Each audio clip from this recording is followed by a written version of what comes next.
Hopefully you've watched our video on learning to write professionally. In that video I touched briefly upon the method of planning that I use when writing, and it was in this video that I wanted to delve a little deeper into this topic because it might help you improve your own writing. I should of course mention right at the start that I'm not a published author and have very little authority when it comes to talking about what I'm going to talk about. I'm simply an aspiring writer who wants to share some of the things that I've learned to maybe, just maybe, help someone else out there. You've been warned then, so let's begin. So, as I mentioned in the video about learning to write professionally, I find that there are multiple stages that I use when I plan out a new story. Idea generation will be different for everybody, but I think that most people will simply live their lives and encounter things that give them the initial inspiration to write. With my own sci-fi story that I'm currently writing, and this was definitely the case, I remember seeing an ad on a YouTube video that I've never been able to find since. I think it was about asking people to invest in some kind of super futuristic city that was supposedly being built in, I think, Africa. With tons of green spaces, incredibly efficient infrastructure and public transport, it seemed to be the perfect city, and I'm 99% sure it was a scam. However, I did think that it would make for an interesting setting for a sci-fi book. Instead of writing in a dystopian setting already entrenched in war, like Warhammer 40k, which I do love, or some world where humanity is suffering a total societal collapse, perhaps like Cyberpunk, what about exploring the near-perfect society that was able to prosper before the war started and before all sense of morality collapsed? What would this society be prepared for? What would they not be prepared for? What surprising things would they be good at? You catch my drift. If you can find something that really grabs your attention, then that's great, as it will help you commit to writing and not get bored and start something else. Sure, write down some other good ideas that you have, but don't let them tempt you to quit writing the one that you've already chosen. So then, you've picked a good idea that's hopefully unique and will make your story stand out from the rest of the competition. What's next? Well, chances are that you've come up with the start of your story, but I would say to let those ideas sit in your brain for a little while and develop more. It's so easy to write the beginning for a story, but the middle part is where you'll struggle.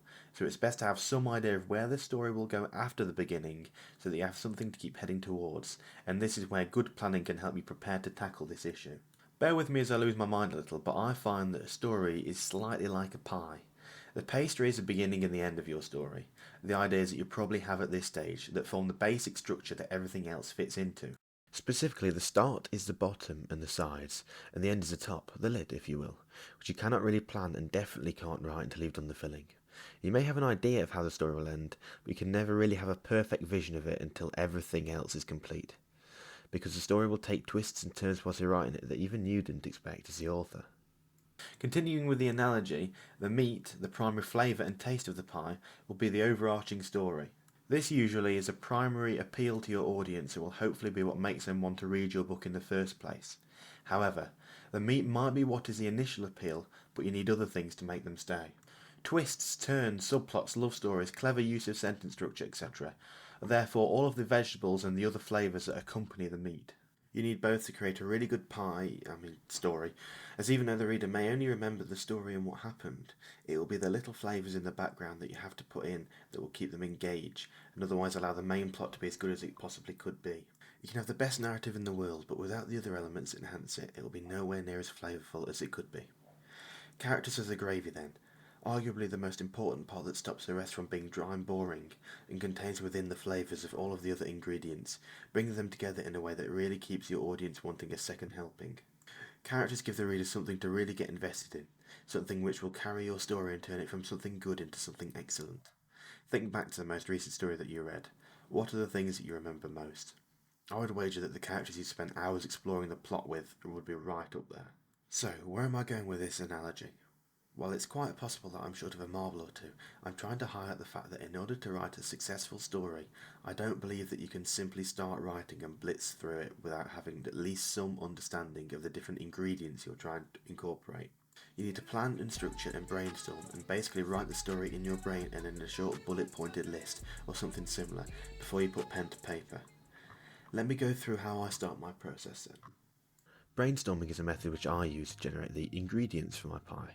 Maybe you'll be able to sit down and spend a period of time thinking about what to incorporate into your story, but for me that simply doesn't work.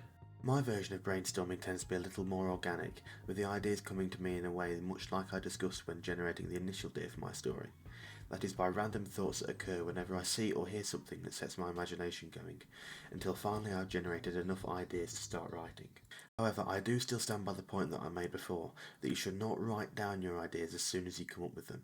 Let them sit in your head a while, as the bad ideas will forget themselves, and similarly the good ideas will stick in your brain for later, and will only become more refined as you think them over.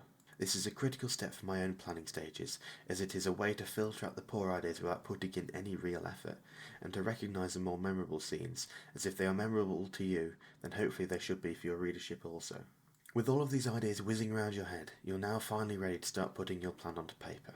It's a little ironic that this is one of the final steps in the whole article that discusses planning, but the work and time that you've put in thus far means that it's probably the simplest part of all, as all you have to do is write down what you've come up with in order. I like to use paper because the physical act of writing my plan down, reading it over, scribbling in new ideas and drawing arrows showing where said ideas fit into the rest of the story is very much an enjoyable part of the whole process for me, but you could just as easily do it in a Word document or spreadsheet. As is with most things to do with writing, you should try to adapt to your own needs. It's a very simple stage of the whole process, simply turning the plot in your head into something physical. But if this is the first time you are doing this, you will have to discover what kind of a writer you are. Broadly speaking, there are two types of writers, plotters and pantsers. Plotters tend to painstakingly plan out their entire story before writing it. Pantsers, on the other hand, whose name is derived from an Americanism that implies the author is flying by the seat of their pants, tend to wing it, having only the absolute basics of their story planned out, as they go with the flow and allow the story to write itself. Which of these approaches is better? I wouldn't want to be the one to say that either of them has a distinct advantage over the other. You'll find yourself leaning towards one or the other depending upon what kind of a person you are. Myself, I fit somewhere in the middle, and change depending upon what stage I am in my story.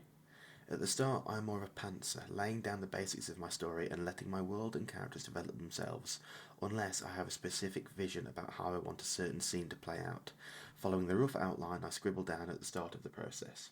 As the story develops, however, I will set up a more detailed plan, now that I have come to truly understand the characters who play a part, the setting, the history of the world, etc., and I will have a much better understanding of where I want to take them and the story. With the book I'm currently writing, I found that it's particularly useful to ration out your words, allocating 5,000 for this scene, to have started building up that subplot by 60,000 words, to have the characters move to this location by 70,000 and so on, till I have a clear guide of where my story will go and what will happen at what point. This way, I have still plenty of room to let things grow organically, but have a nice set of guidelines to follow, as well as what I would call beneficial restrictions that keep me on track and not going down rabbit holes that don't add anything and complicate the story.